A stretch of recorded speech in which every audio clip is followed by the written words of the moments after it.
There is a unanimous consensus among governments that the world needs to have stricter laws and more transparency on how the data is being collected from the customers and deployed. In our next panel discussion, our industry experts will discuss the big challenge: transparency, privacy, ethics, and laws. I would like to invite Unni Radhakrishnan, CEO, Digitas India, to moderate the discussion.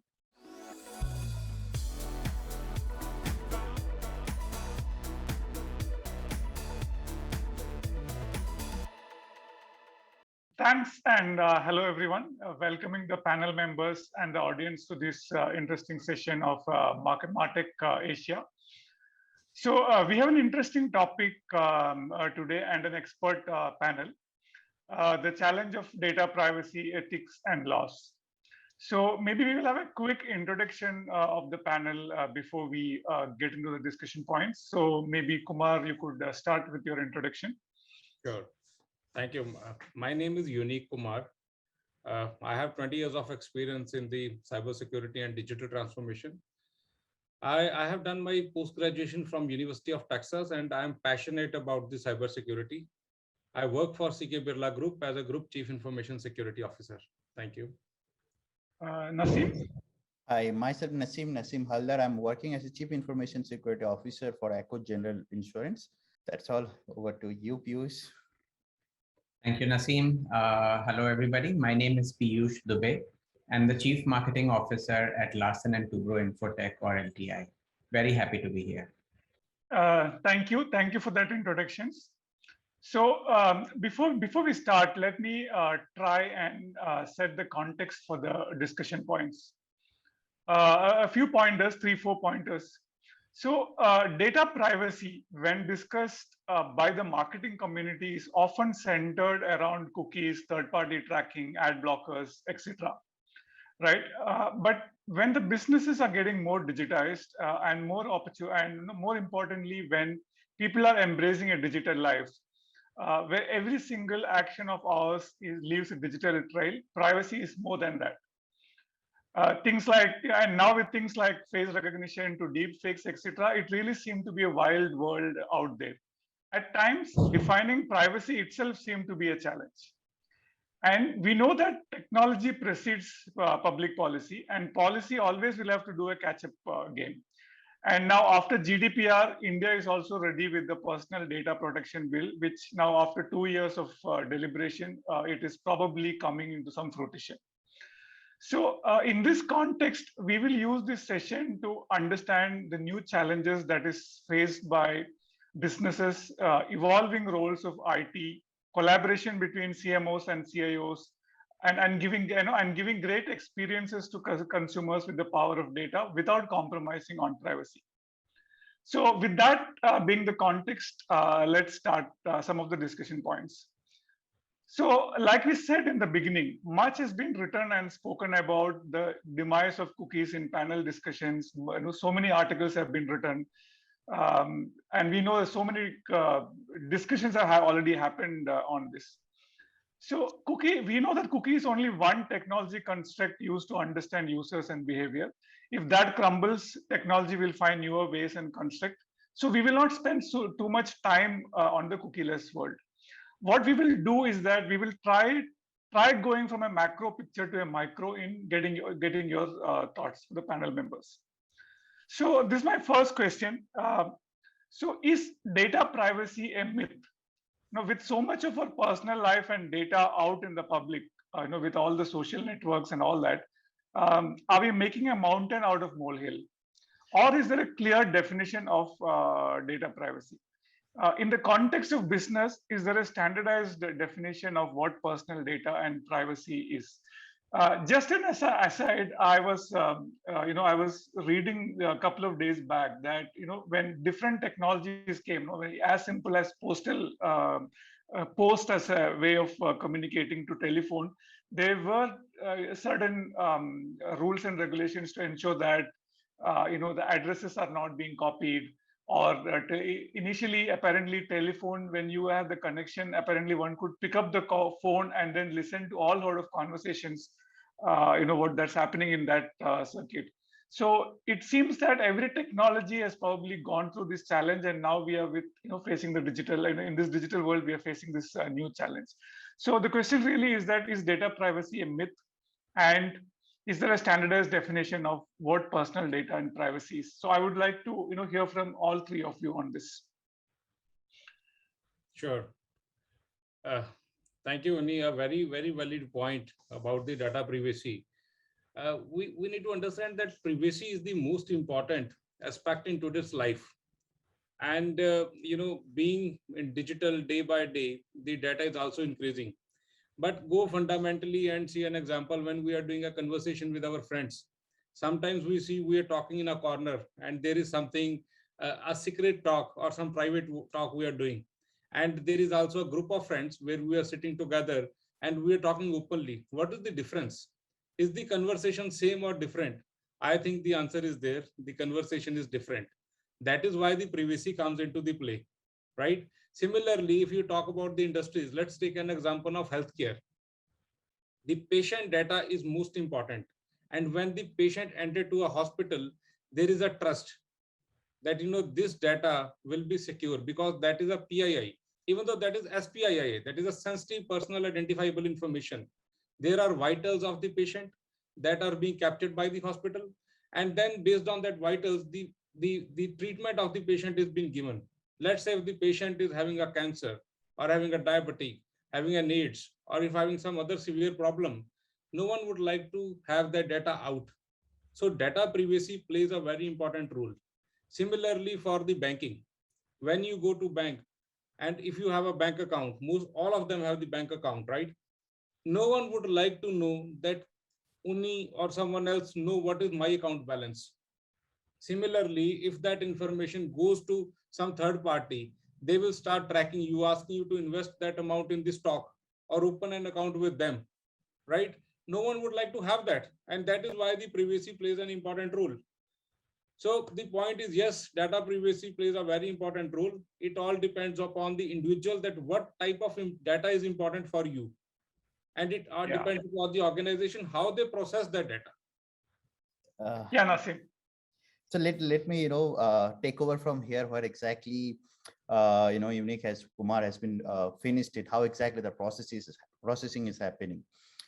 This data, it's already up. If we take back ourselves, might be 10 years ago, all this data is always available over internet as well, or in open place as well, right? We always share our phone number, might be address, it's always written over there. Might be anything, is any parcel is coming to us, our phone number, our PI data is already available. The problem started when we start capturing or storing this data. When we know this data can be destroyed within few hours, few minutes, when we really don't know about all these things, where exactly this information are coming, how exactly is anybody is capturing those information or not. And having data in a non-digital format, it's look like only data. It is very difficult to take some insight from those data. The day we made ourselves digitalized, we are blessed with a lot of additional benefit of all these things. In the same time, we also bring some of that unknown giants over there.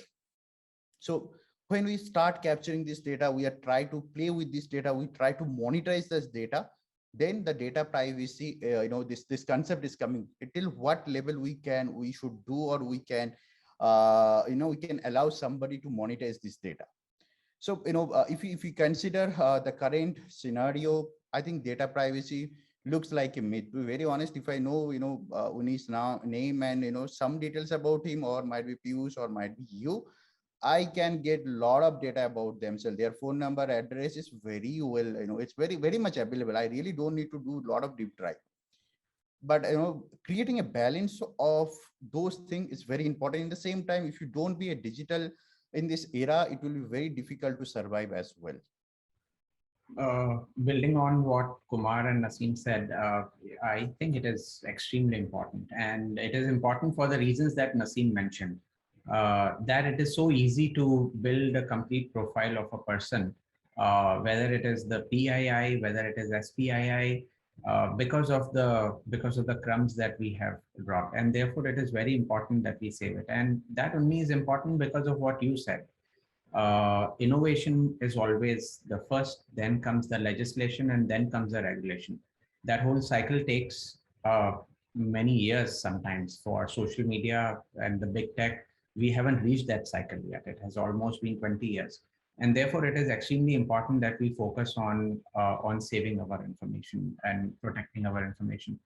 In this regard, I think you mentioned what is data privacy, and I think I would think of having a very simple understanding of what data privacy we mean. It is just about managing sensitive information responsibly. And as long as enterprises, individuals themselves understand their responsibility and manage the sensitive information and data responsibly, I think it is important. These are real lives and livelihoods, like Kumar mentioned, in case of a bank or a healthcare information. And they can be financial, psychological, physical losses if we are not serious about it. So extremely important for all of us to take care of. Thank you. So we are saying data exists. That data exists. When storage became easier, it started becoming accessible now. But it's important that privacy is important. Therefore, it's about managing sensitive information responsibly. So now starting from that point, now if you look at from a marketer's perspective, right? I would ask this question to Piyush, right? Knowing more about the prospective customer is expected to help marketers to be more effective, right? We know that, right? So from a CMO perspective, how do we ensure that the user's privacy is protected? So I have 3-4 sub questions to that. So I'll probably ask one by one. So will data privacy laws will it impact marketing? What are you seeing, Piyush? The first thing I'll say only is that marketing in a digital world has become a lot more complex than ever. Because the channels are fragmented. We started at a point where there were multiple customers who shared one device, and now there is one customer who has multiple devices. And with that complexity emerges. If you look at the MarTech conference that we are in today, in this channel there are 2 tech and 1 Mar, basically. So there's more technical, there's more technology and less marketing, and that shows the tide where it is going. There is more digital, there's more data. The pandemic has created the hybrid environment, which makes it even more difficult because now the IP addresses and everything else has suddenly gone out, and so it is much more, and the data is not as secure. Because the firewalls are not as strong in many of the home environments as they are in the office. And on top of that, there's the creator economy. So suddenly it has exploded. Now, with that in mind, I think it is much more of a responsibility of a marketer to protect the data. Because in a B2B environment, we are also protecting our customers' data. So it is a lot more important. And therefore, I think even though the campaigns are changing a bit, but we are actually ahead of the game, or every smart marketer is ahead of the game and making those right changes that we can talk about in those campaigns, which I think are very important. Yeah. So you mentioned about B2B, right? Is data privacy, is the challenge of data privacy, is it a less of a problem in B2B, or would you say it is as challenging as in B2C, or probably is it even more? No, I wouldn't characterize only as less or more. I think it is equally as challenging. We work with, at LTI, we work with 71 Fortune 500 companies. And these are banks, these are energy companies, these are insurance companies. And we are protecting, we have the responsibility of protecting a very sensitive data of all their customers. And equally importantly, one aspect only which, whether it's a B2B or B2C, I believe is very important, is to protect the employee data as well, because more and more employees are trusting organizations with some of their most sensitive information, whether it is their educational records, health records, insurance information. And so organizations, I would not think of it as a B2B or a B2C problem. I think it is about the privacy and protecting data that is important. Okay. And also, one more question related to that. How do you, when you work with different media vendors and all that, how do you ensure that vendors comply with, to your stringent data privacy? Is that been a challenge at all, or is it not something which we need to be really worried about? Extremely worried about. I think it's a very important question, and I'm glad that you are thinking of that aspect as well. I think of it exactly like how Nike or Apple has thought of their supply chains. Even though they have outsourced their manufacturing, large enterprises have the responsibility to ensure that their vendors are following the same set of norms that they would like to be seen for, whether it is using child labor, whether it is using pollution, how much pollution the factories are creating. And same way, marketers have to think of their vendors in terms of data security and privacy. So, for example, one of the things that we do is that we just would not go for list buying, which used to be prevalent in the world of marketing few years ago. Yeah. That is not the way a good campaign should be run. List buying, cold calling is not the way, because we are not a vendor may in the lure of getting new business may find ways to gather some information, create a complete profile of a customer. And we believe that it is important for us to actually rethink our marketing completely and come up with areas which do not rely on vendors that can have unscrupulous ways of collecting data. So, moving on to the next question on this, like now from the marketing perspective, we said knowing about prospective customers is important. Similarly, knowing about our existing customers is very key to the bettering the product, as well as delivering a great experience. So, but at the same time, much of this personal data can be used for the advantage of company itself. Like, for example, pricing, or deciding on the premium and things like that. Like, especially in products like insurance. So, so this question is to Naseem. Where do you really draw the line? Is there an ethical framework or a self-imposed compliance, like let's say a company like Acko works on? Okay, let me tell you this thing in a broader way.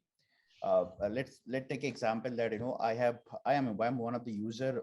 I have my own car, and recent days cars are really smart car, right? This car are capturing every information about your driving skill, how much you're driving, where at the place you are driving, what is the what is your travel time, what is the road status. All this information are captured.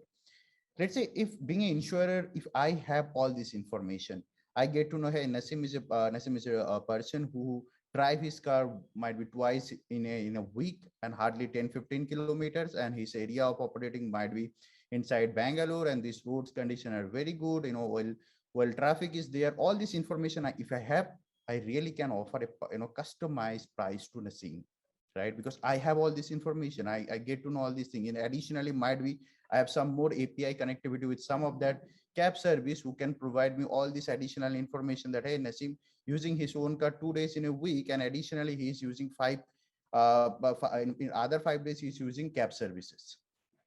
So those information are really important for giving a customized pricing. But in the same time, the line you're talking about, one line. Today security is not only a service. Security is a feature of your product. If you don't have this feature in your product, people, whatever discount you're ready to give that people, they are not ready to take your product. You have to provide that feature. You have to provide this benefit to the customer.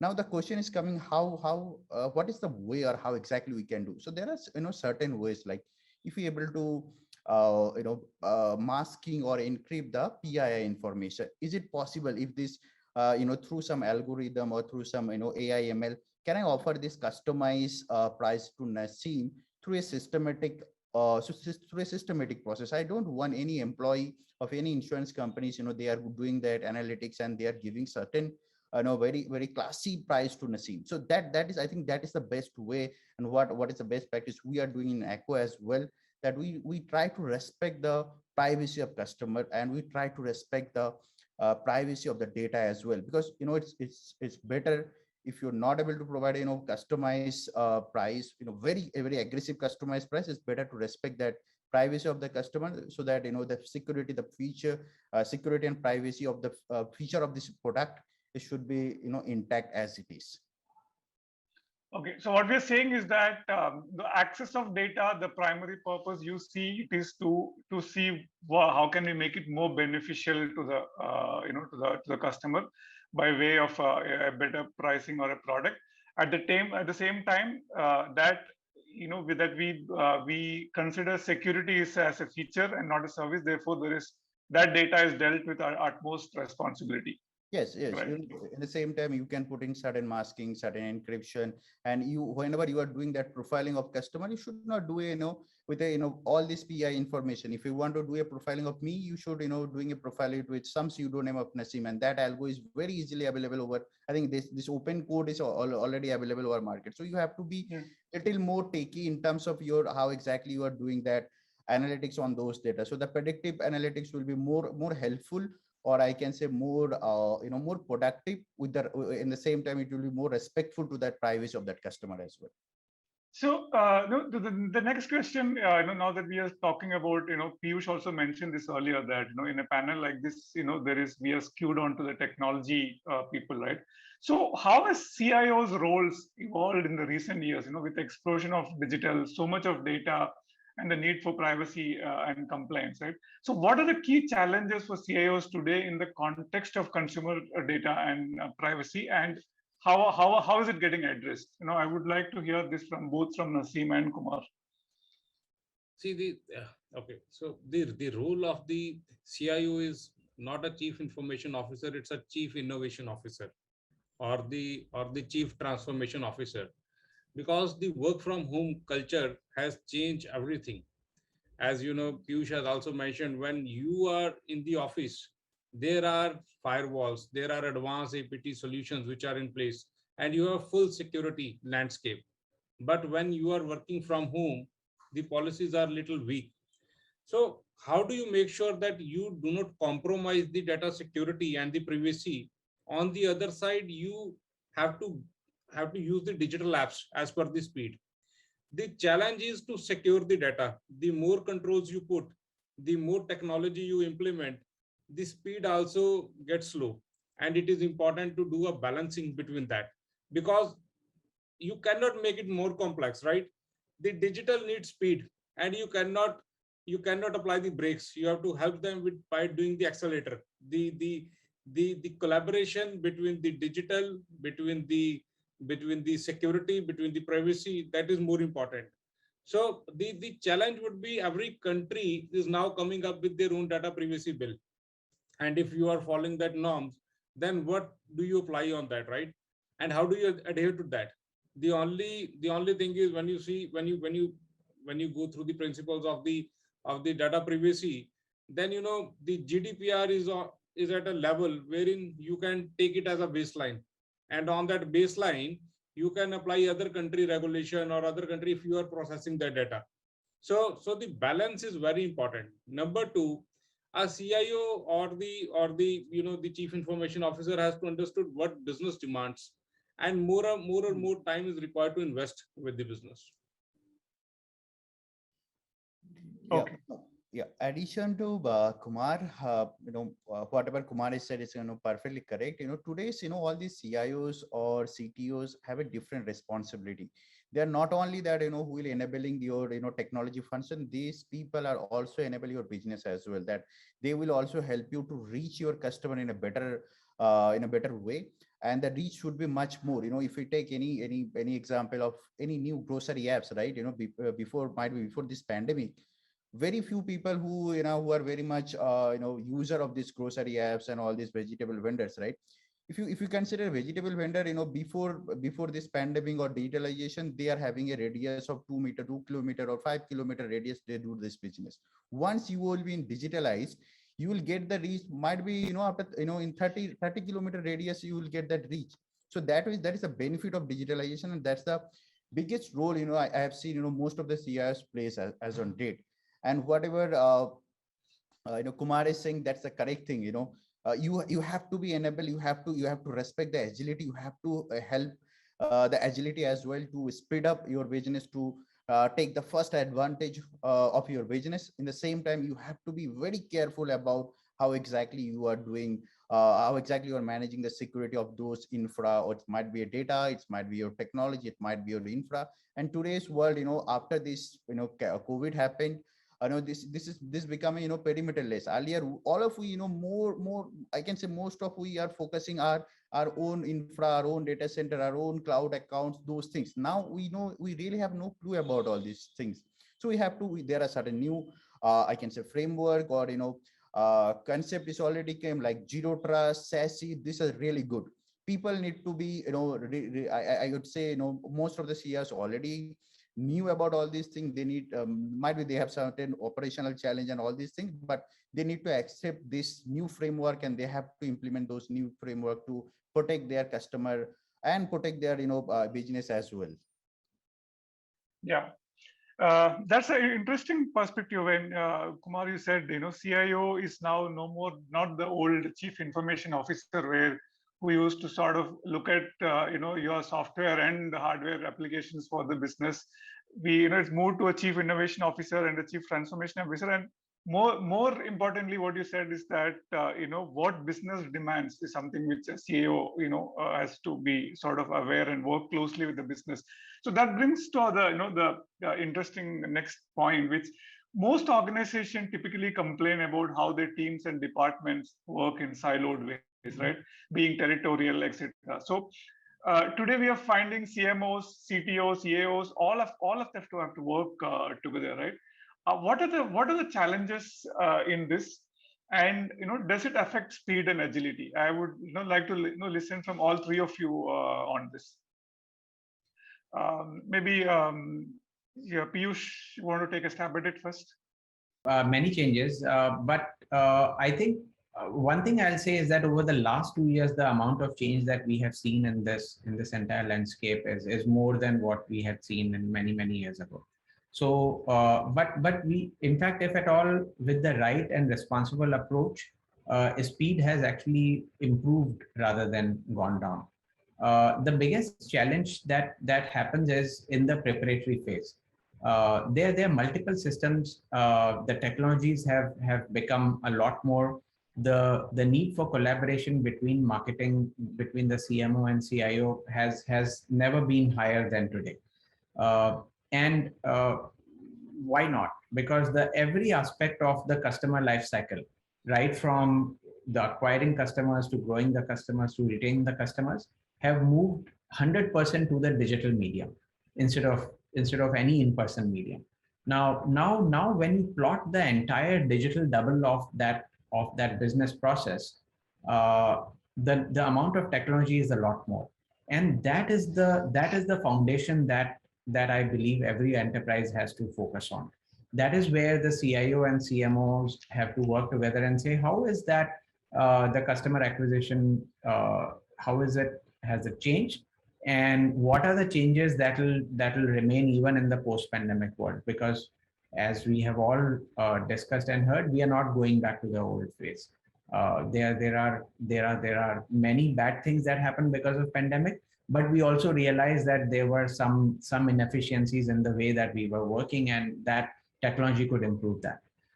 And therefore, with the right foundation, I believe that it is not slow, it is actually much faster.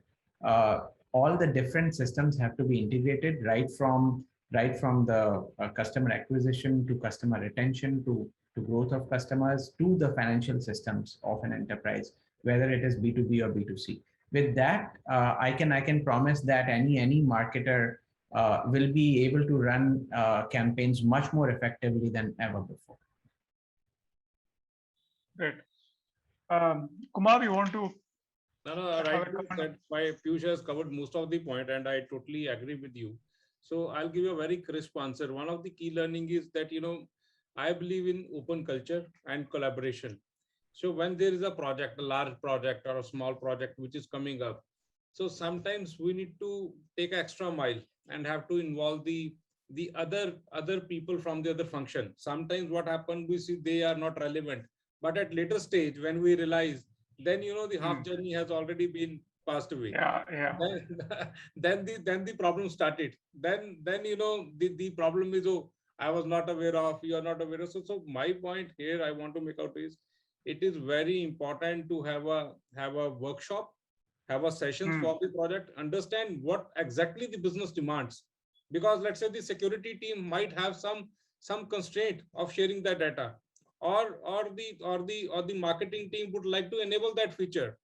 But if you are at the same page, doing a collaboration, doing a workshop, setting up the context, what do you want to achieve, that is a way to go. Yeah. And Naseem, in your case, you are in a business which is sort of built for the digital age. Like Acko is largely an online, started as an online this thing. So, how do you see this the need for collaboration between CMOs, CAOs, and CTOs? Yeah, it's a mandate for us. It's look like a mandate. We cannot work silos.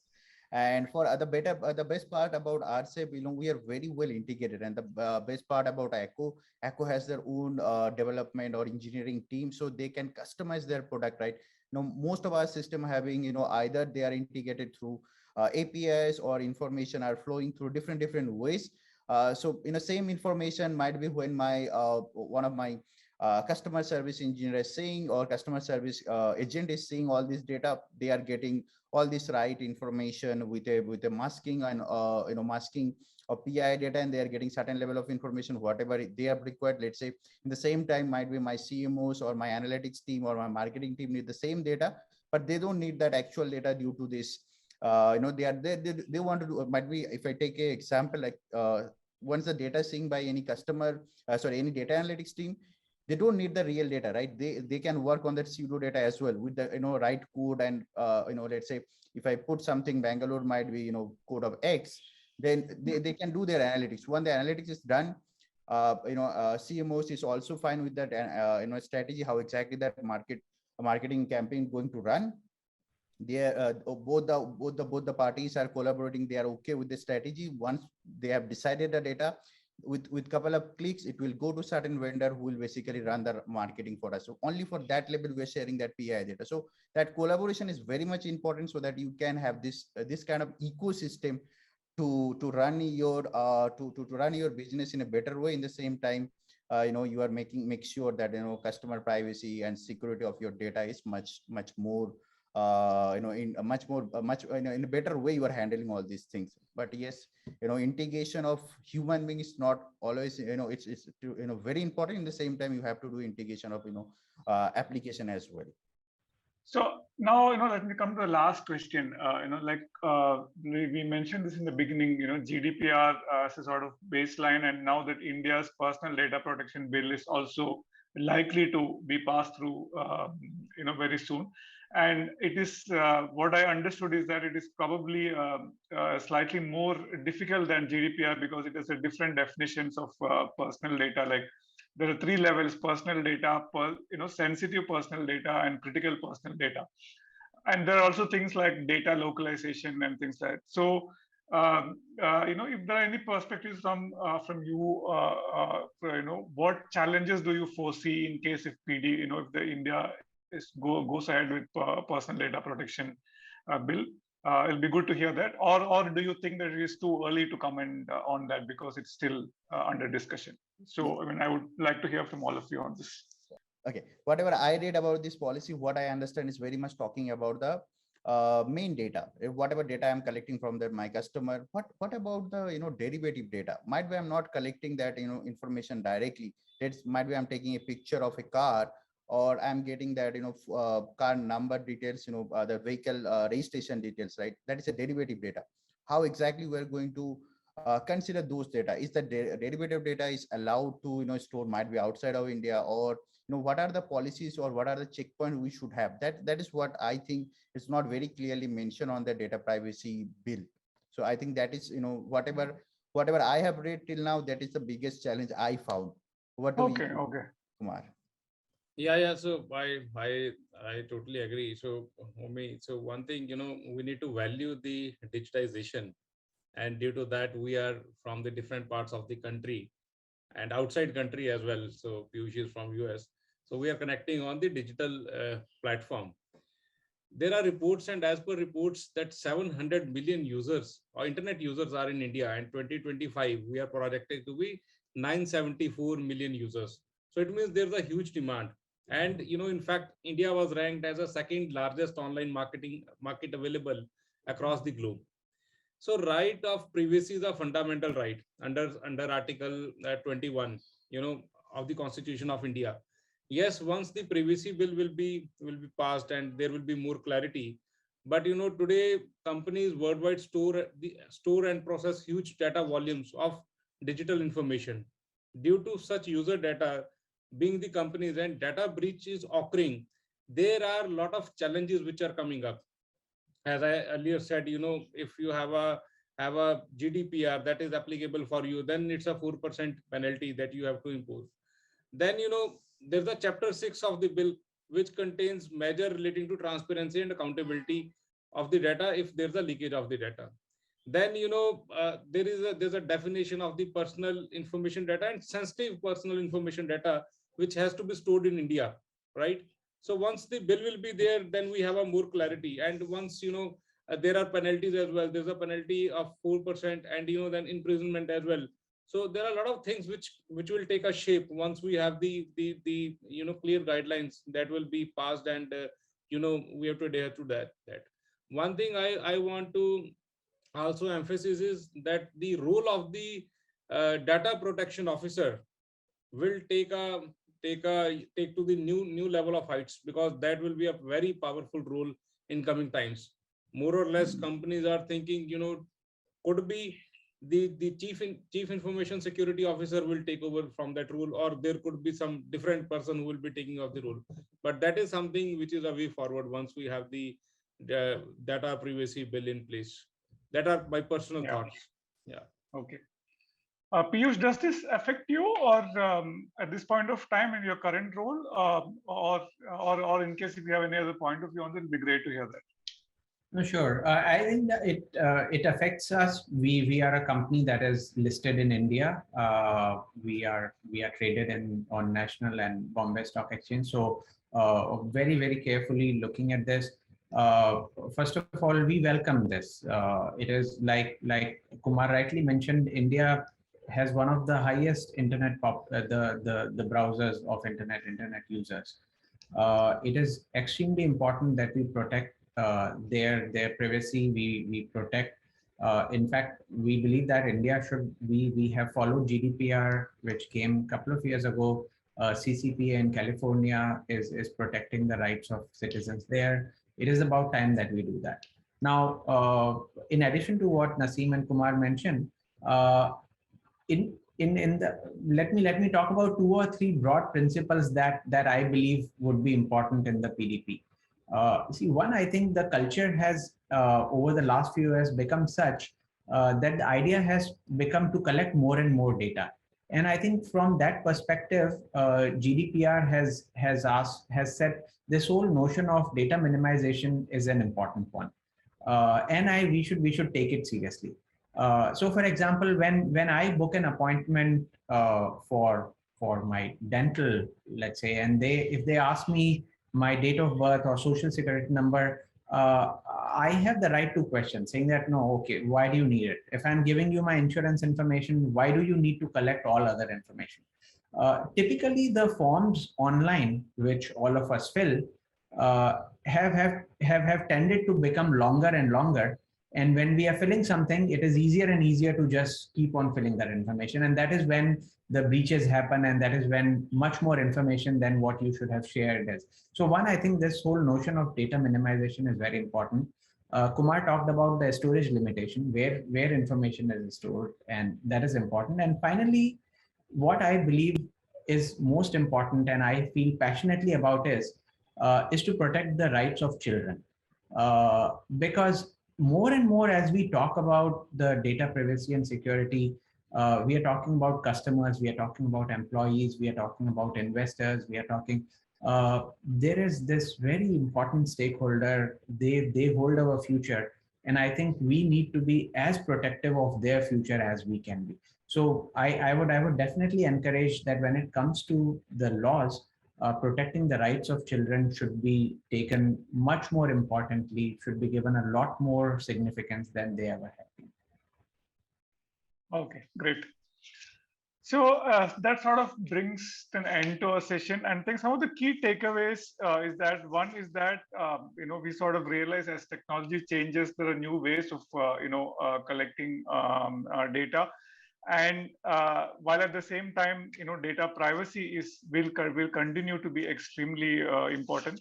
The key point is about managing this sensitive information responsibly, and we also sort of recognize that working in silos is a thing of past, and because every stakeholder in the organization has to understand the value of privacy as well as the needs for business. Therefore, CIOs and CTOs and CMOs working together is going to be extremely important. And the last point is what Piyush mentioned. I think we need to give a lot of importance and credence to the fact that data minimization, I think that's probably one of the most important point. I think that's probably nobody even probably thinks about that, that one could get things done with data minimization. I think that's very, very valid, important point. I hope the session was useful for the audience. And thank you very much.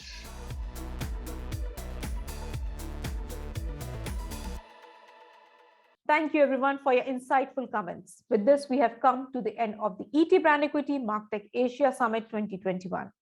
On behalf of ET Brand Equity, thank you to all the esteemed speakers for taking out time for the summit and for all the valuable information you have shared today.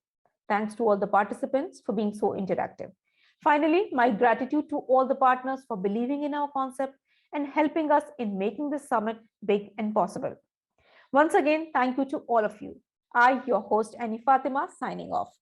Take care of yourselves and your loved ones. Hope to see you next year in person with a new theme. Till then, bye-bye, stay safe, and don't forget to smile.